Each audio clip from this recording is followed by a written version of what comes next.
অষ্টম নবম দশম শ্রেণীর জন্য সেট খুবই গুরুত্বপূর্ণ।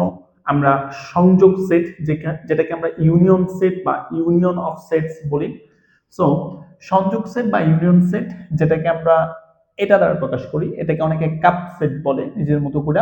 তাহলে এ ইউনিয়ন বি, মনে করেন এ সেট ইকুয়াল 1 2 3 আছে, বি সেট ইকুয়াল 2 3 4 আছে। ইউনিয়ন কথাটার মানে হচ্ছে কমন আনকমন সবগুলোই আপনাকে নিতে হবে, বাট কোনটাকে রিপিট করা যাবে না। সো আমরা 1 2 3 ও নিব, আমার এখান থেকে 2 3 অলরেডি নিচ্ছি, দ্যাটস ওয়াই শুধু 4 নিলাম। এটাকে বলা হয় ইউনিয়ন সেট, বাংলায় বলে সংযোগ সেট। দুই নাম্বার হচ্ছে স্যাডো সেট অথবা ইন্টারসেকশন সেট বা intersection of sets. Okay, so intersection সেটটাকে আমরা এই চিহ্ন দিয়ে প্রকাশ করি, এটাকে অনেকে ক্যাপ সেট বলে। সো এ সেটের ভ্যালু মনে করেন এটা, বি সেটের ভ্যালু হচ্ছে এটা।